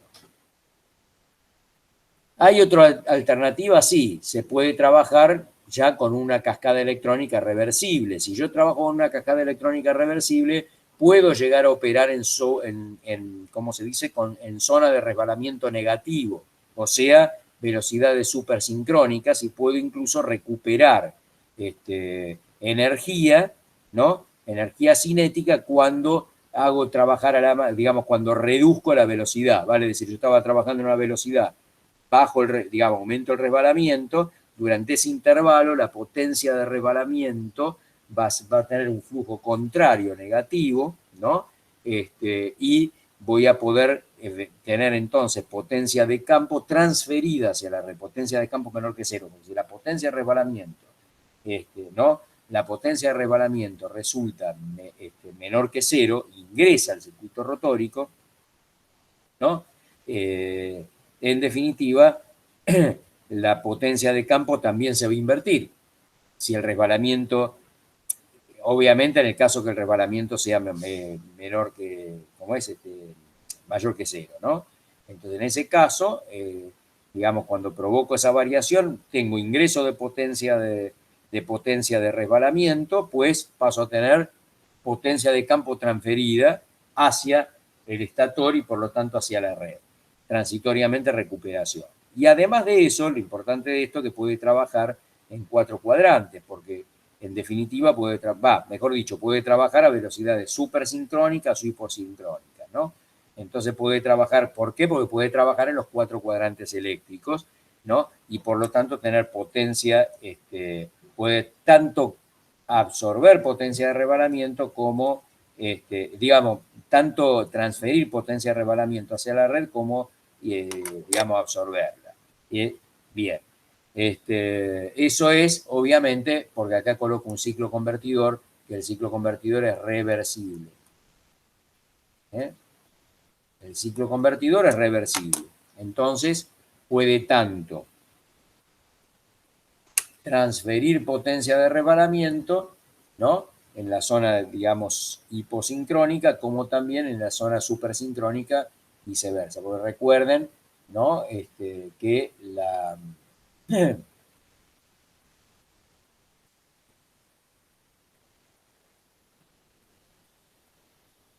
acupla constante, la potencia de campo es, imagínense que yo estoy trabajando a acupla admisible, ¿no? La potencia de campo siempre va a ser igual a la acupla por velocidad sincrónica, ¿no? Bien. Si S es menor que 0, ¿no? O sea, recuerden, la potencia de resbalamiento es igual a la potencia de campo por S, si es, perdón, lo voy a colocar abajo, si S es menor que 0, la potencia de resbalamiento tiene que ser entonces también menor que 0, ¿no? Esto es operando como motor, ¿no? Bueno, esto vale siempre, pero es decir, operando como motor, potencia de campo va a ser naturalmente mayor que 0.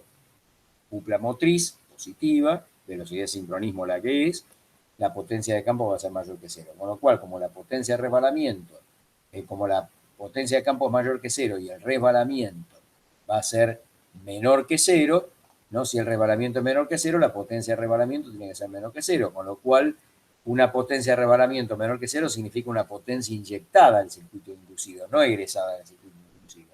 Bueno, si yo acá lo que tengo es un ciclo convertidor, puedo cubrir esa zona.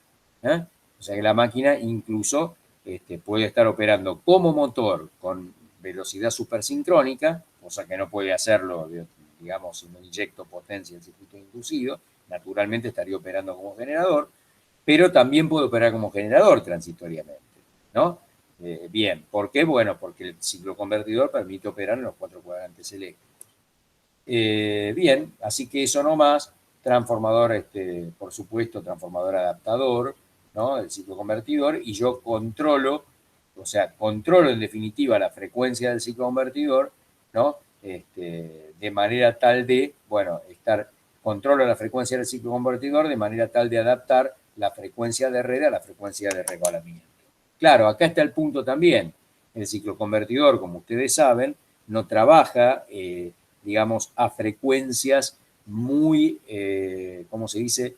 No trabaja a frecuencias próximas a la frecuencia de red, sino que tengo que trabajar a frecuencias relativamente más bajas, a lo mejor no más del 30% de la frecuencia de red. Con lo cual yo, como la frecuencia del ciclo convertidor va de la mano de la frecuencia de resbalamiento, tiene que ser la frecuencia de resbalamiento, la frecuencia de salida del ciclo convertidor, aunque acá opere como entrada dependiendo del flujo de potencia, pero la frecuencia del lado baja frecuencia del ciclo convertidor tiene que ser, o sea, del lado salida del ciclo convertidor, tiene que ser en definitiva la frecuencia de resbalamiento.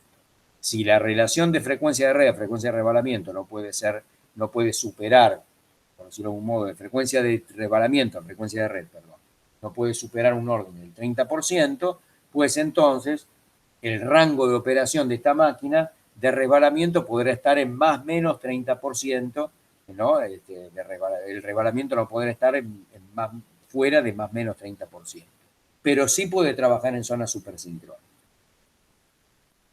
¿Cuál es la ventaja en definitiva de esto? Bueno, la ventaja respecto tanto en este caso como en el anterior, ¿no? En este otro esquema, la ventaja que tiene es que yo primero El ondulador es un ondulador más sencillo que un ondulador de tipo, ¿cómo se dice? Conmutado, autoconmutado, ¿no? Con PWM. Esto es un ondulador muy sencillo, porque no dejan de ser rectificador y rectificador controlado. O sea, digamos, los dispositivos, los montajes de conversión más, por decirlo de algún modo, más básicos, ¿no? Eso número uno. Y número dos, que si el rango de resbalamiento es acotado, ¿no? O sea, si yo estoy trabajando con un resbalamiento, pongamos, como dije recién, 30%, la potencia de resbalamiento, o sea, la máquina va a operar a cupla constante y la potencia de resbalamiento va a estar entre cercana a cero y un 30%, o sea, para el mayor resbalamiento del rango, la potencia de resbalamiento será el resbalamiento máximo multiplicado por la potencia de campo a corriente nominal, que es prácticamente la potencia de la máquina. Con lo cual, este ondulador va a tener una potencia, la potencia del ondulador, no va más que del ondulador, digamos, la potencia del convertidor de frecuencia, para decir todo este conjunto es un convertidor de frecuencia, el convertidor de frecuencia va a ser igual a resbalamiento máximo por, y le pongo aquí un aproximado, por la potencia nominal. ¿Está? O sea, si la máquina es de 1100 kilovatios, aproximadamente, vamos a poner, este ondulador estará en el orden de, para un resbalamiento máximo de 30%, bueno, pues estará en el orden de los 350 kilovatios. ¿Está? Entonces, si yo en cambio hubiese hecho control pleno, ¿no? Con un ondulador autoconmutado, ¿no? Directamente en la alimentación de la máquina me va a salir más barata, porque voy a poder aplicar una máquina asincrónica de rotor jaula, pero voy a tener un ondulador bastante más caro. Ese es el juego, en definitiva. Ese es el juego. Bien. Yo recién les mostraba un ondulador tipo rectificador, ondulador a través de un rectificador controlado, el ciclo convertidor, que para cierta potencia ya, donde tengo que tener un montón de dispositivos electrónicos, quizás hasta en paralelo para manejar una corriente importante, con el ciclo convertidor, pues los puedo, digamos, tengo una gran cantidad de dispositivos, pero tengo la posibilidad de bidireccionalidad, que recuerden ustedes, el ciclo convertidor no dejan de ser, por fase, dos rectificadores controlados en oposición, que es lo que vimos en variación de velocidad. Dos rectificadores controlados en oposición, sobre el cual modulo, más que modulo, regulo ¿cómo se dice? La modulación del ángulo de retardo del disparo. O sea, modulo sobre el ángulo de retardo del disparo de los rectificadores. Ese ciclo convertidor también, y más ateniéndonos a lo que les dije, que si uso un ciclo convertidor tengo un rango acotado de frecuencias, bueno, también va a tener una potencia de paso que va a estar en el orden de resbalamiento de máxima, que en definitiva en este caso va a estar acotado por la frecuencia del ciclo convertidor, de utilización del ciclo convertidor, por la potencia nominal de la máquina. Con lo cual va a ser más chico que si yo alimentara la máquina con un ciclo convertidor pleno. Entonces acá el juego es, reduzco costo de ciclo convertidor versus máquina. Finalmente, la cascada Kramer, en donde en lugar de reinyectar la potencia de resbalamiento a la red eléctrica, la reinyecto a punta de eje, o sea, la reinyecto al eje. Entonces, aquí lo que tengo yo es, en lugar de un rectificador y un ondulador, en definitiva, que me adapte, que me pase de tensión continua, de potencia en el bus de continua a potencia en alterna a la red, acá lo que tengo es rectificador que alimenta una máquina de continua, ¿no? Que se acopla al mismo eje de la máquina asincrónica. Entonces acá, en lugar de realimentar en la cascada, en lugar de realimentar potencia eléctrica al sistema, realimento potencia electromecánica a la máquina asincrónica. En este caso, se dice que opera con corriente de la máquina asincrónica constante, opera a potencia constante. ¿Por qué? Porque, digamos, la máquina asincrónica produce una potencia que será potencia nominal por 1 menos el resbalamiento. Y la máquina auxiliar, ¿no?, produce una potencia que será S por la potencia nominal. Esto es a corriente, por supuesto, a corriente nominal, ¿no? Esto es a corriente nominal de la máquina asincrónica. Entonces, la suma de ambas, que es la potencia, el conjunto, provee potencia nominal, aproximadamente.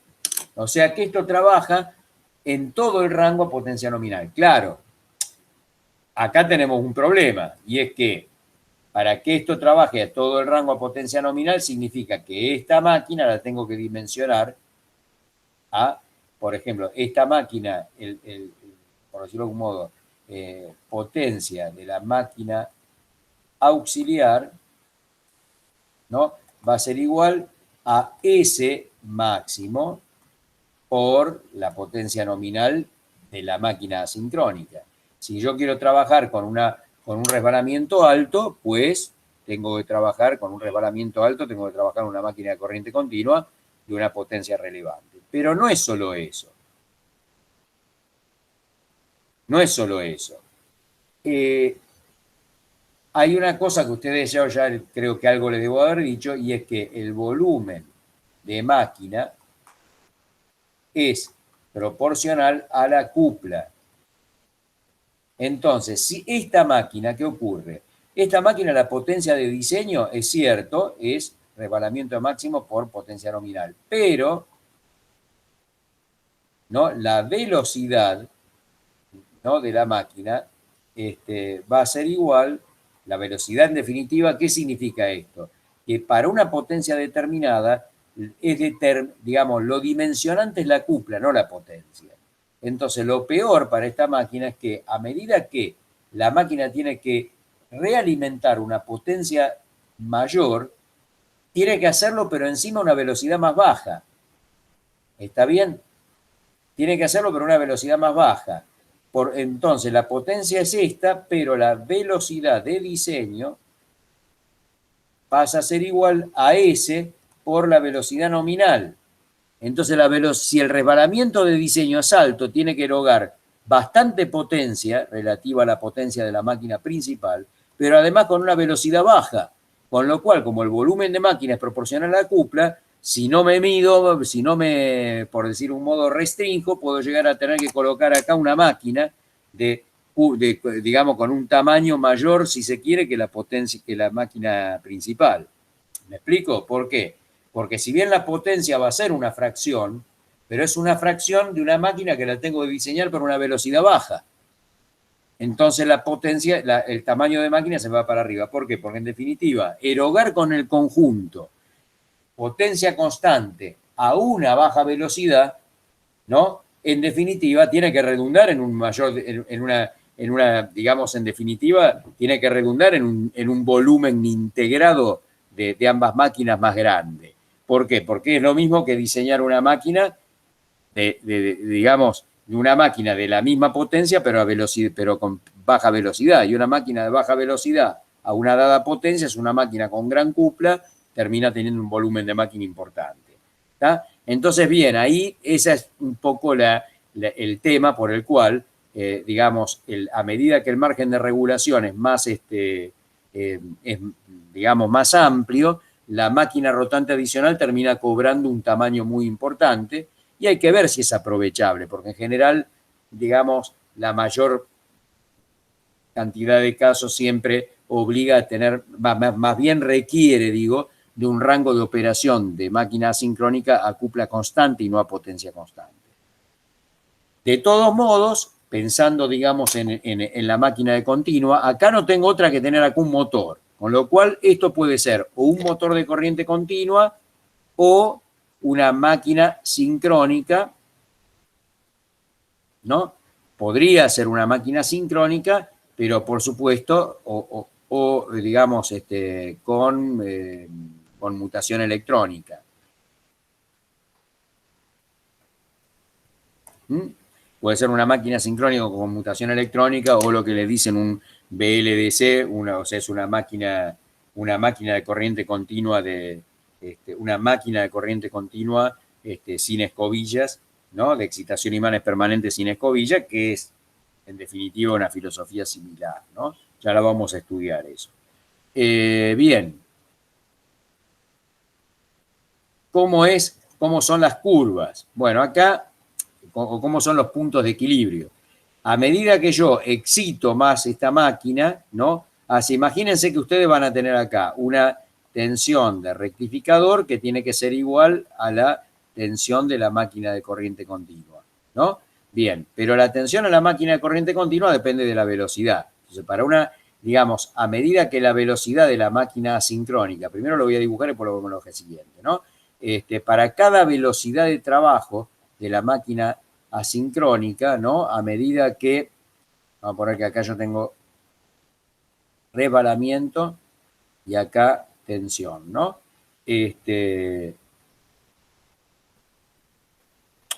Perdón, vamos a ponerle velocidad. Mejor. Velocidad y tensión. Bueno, a medida que la velocidad crece para un estado de flujo determinado, ¿no? La tensión crece y la pendiente depende de la excitación. A medida que yo más excito la máquina de corriente continua, ¿no? Más alta va a ser la pendiente. Y por otra parte, la tensión a la salida del rectificador dependerá de la tensión de vacío, la tensión de rotor detenido anillo abierto, ¿no? Vamos a poner E20, por el rebalamiento, ¿no? Y por la constante de rectificador. O sea que a medida que, digamos, rebalamiento unitario tengo el máximo valor, rebalamiento nulo tengo mínimo valor. Así que en definitiva, los puntos de equilibrio de vacío se van a definir por el corte de estas familias de curvas, con la característica de tensión, velocidad, tensión de rotor, tensión inducida en el rotor, velocidad, ¿no? Así que acá tengo mi curva, tensión inducida en el rotor versus velocidad, y acá tengo mis características de tensión inducida versus tensión inducida a distintos valores de flujo de excitación de la máquina de corriente continua a velocidades variables, ¿no? Entonces, a medida que yo aumento el flujo excitador, pues el resbalamiento baja y, por supuesto, la máquina de corriente continua es la que se ocupa de realimentar las pérdidas de resbalamiento. La potencia de resbalamiento, perdón, porque ya dejan de ser pérdidas. ¿Está? Bien.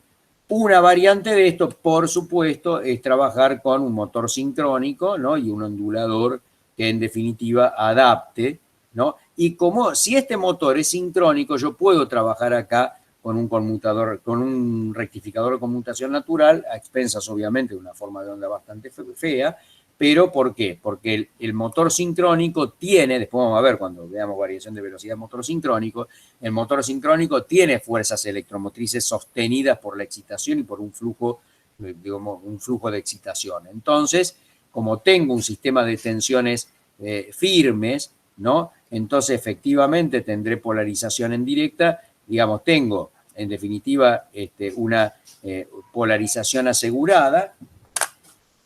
Perdón, tengo una polarización asegurada, ¿no? de secuencial de los tiristores y por lo tanto puedo trabajar con un convertidor de conmutación natural, es un rectificador controlado. Así que acá lo que tengo es, rectifico la potencia de rebalamiento, etapa intermedia de corriente constante y luego ondulador, ¿no? Alimentando el motor sincrónico. La diferencia simplemente es que trabajo con una máquina más moderna, pero de todos modos sigue siendo esto, por decirlo de algún modo, oneroso, ¿no? Y teniendo las mismas limitaciones relativas al dimensionamiento de la máquina auxiliar que, bueno, puede tener un tamaño significativo, ¿no? Por eso es que la velocidad, en definitiva, queda, el margen de regulación de velocidad queda más bien acotado a gran unidad y márgenes de regulación acotados. Bueno, y por supuesto, la variación de velocidad está acá, lo que permite, sí, el motor sincrónico es trabajar tanto con el retardo ángulo del disparo como con la excitación, de lo cual se puede, digamos, elegir en cada punto de trabajo una relación óptima, ¿no? De manera tal de tener la mejor utilización del motor sincrónico, ¿no? Obviamente de lo que se puede lograr con esto, que es ajustar la excitación y el ángulo, digamos, más que el ángulo de retardo del disparo, y ajustar el ondulador, ¿no? Ajustar el ángulo de retardo del disparo del ondulador, que en definitiva es la tensión que termino aplicando en el motor sincrónico, ¿no? Y la corriente de excitación, de manera tal, por ejemplo, de trabajar con el máximo factor de potencia. Bueno, del motor sincrónico. Bien, con esto entonces completamos la parte de variación de velocidad de la máquina asincrónica en todos los recursos conocidos. Hay algunas cosas que quizá a lo mejor las retome porque no las he dado todavía con el tema digamos, de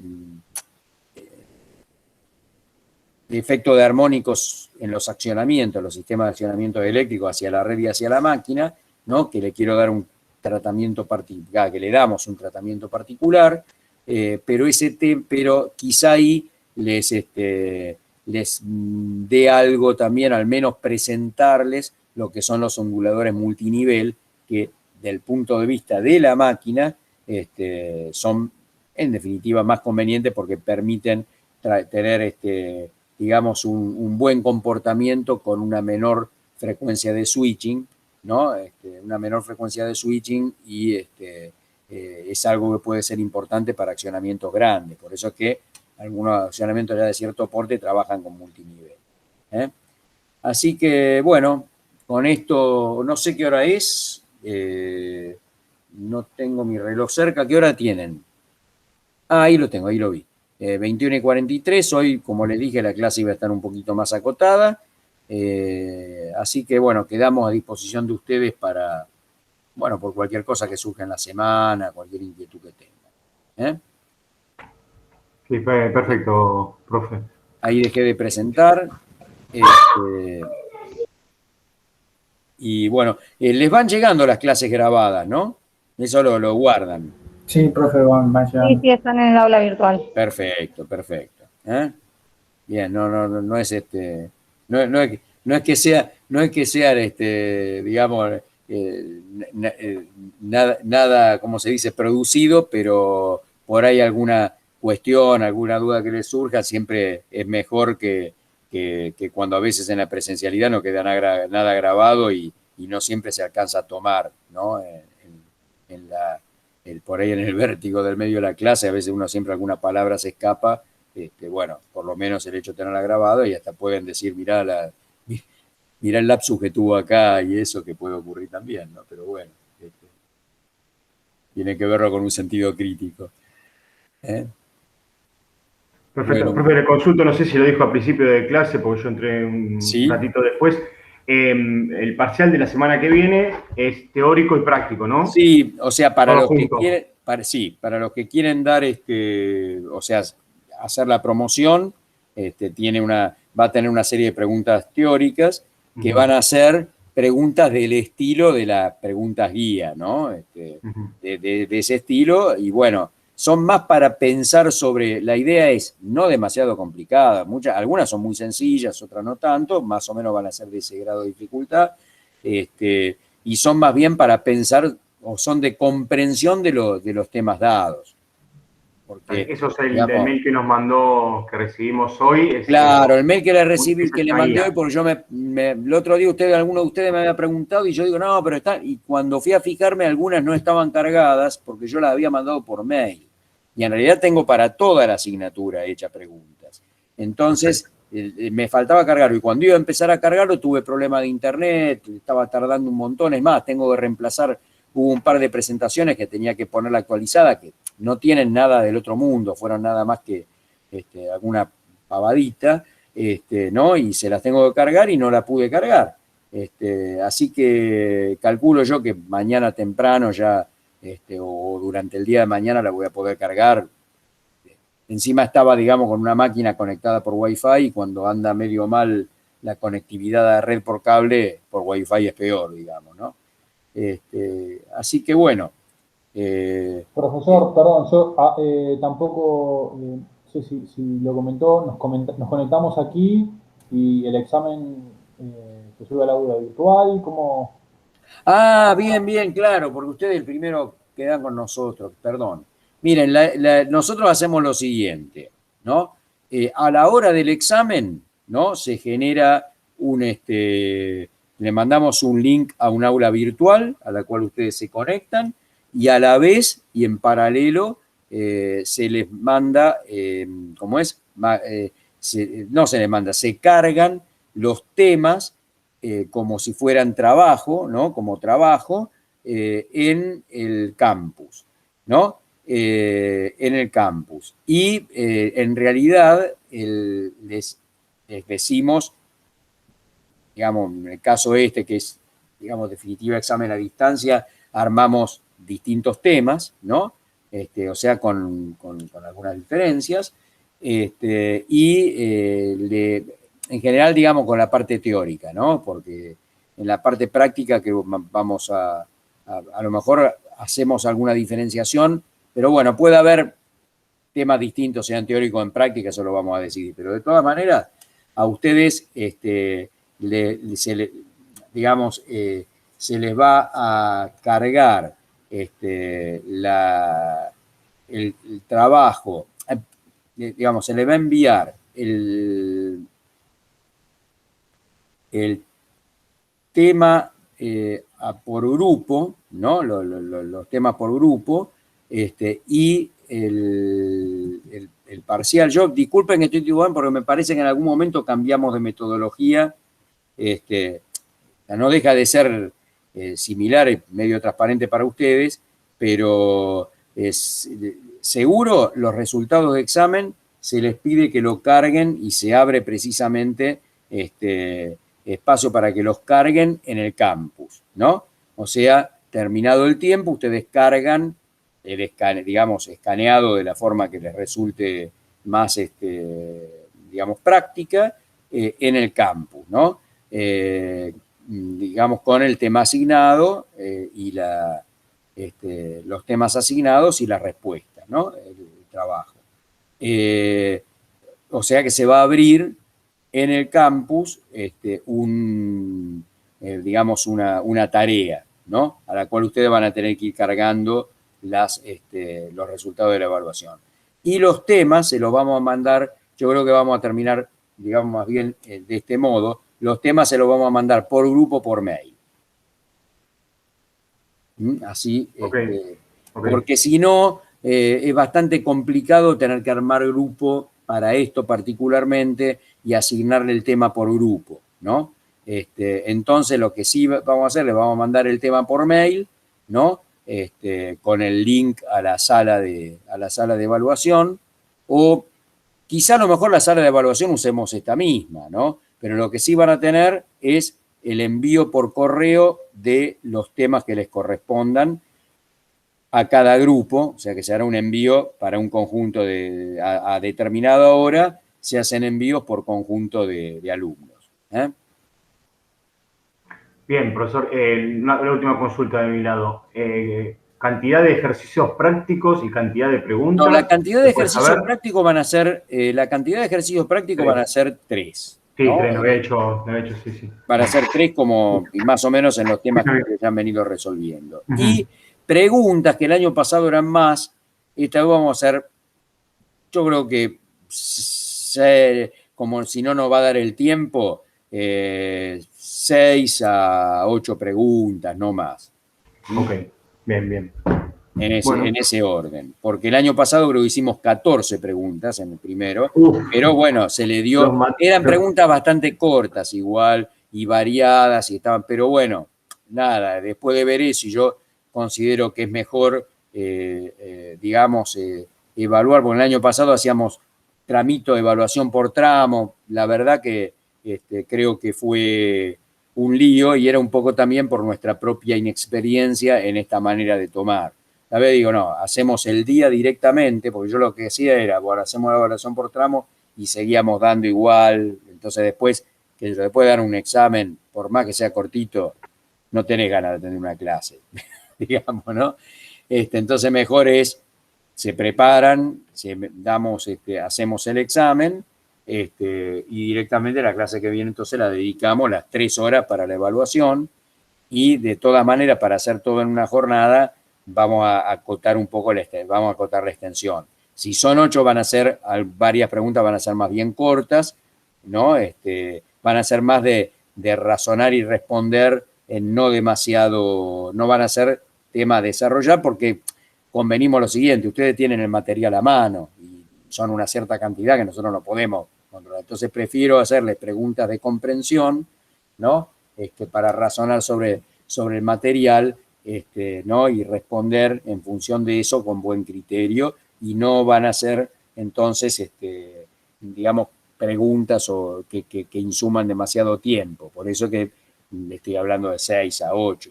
Pero, habida cuenta que ustedes van a tener 3 temas prácticos para resolver, si no regulo un poco también, no les va a dar el tiempo. Perfecto, comprendido. Muy claro y gracias, profesor. No, por favor. Yo le hago algunas No me olvidé de cositas más. decirle antes cómo iba a ser, ¿no? Yo le quería consultar, profe, los temas teóricos hasta la clase de hoy de resbalamiento. No. Los temas entran hasta la parte primera de la clase de variación de velocidad, que es hasta cambio de velocidad por variación de polaridad. Por eso es que yo les agregué, el año pasado ni siquiera entró esa parte, ¿no? Pero este año la agregué poco porque es una parte bastante convencional, ¿no? De manera tal de generar el corte en lo que es aplicación de máquina convencional, y ya entrar en donde entra en juego las aplicaciones, por decirlo de algún modo, las implementaciones electrónicas y ¿cómo se dice? Los medios de regulación electrónicos, separarlos para el segundo parcial. Pero eso que es más tradicional, porque incluso algunos conceptos de variación de energía desarrollada durante procesos transitorios de arranque están asociados a esa modalidad. Entonces me interesa directamente ya tomarlo en conjunto, incluirlo, porque además, si no, el primer parcial quedaba como corto en temario y después se me hinchaba demasiado el segundo, ¿no?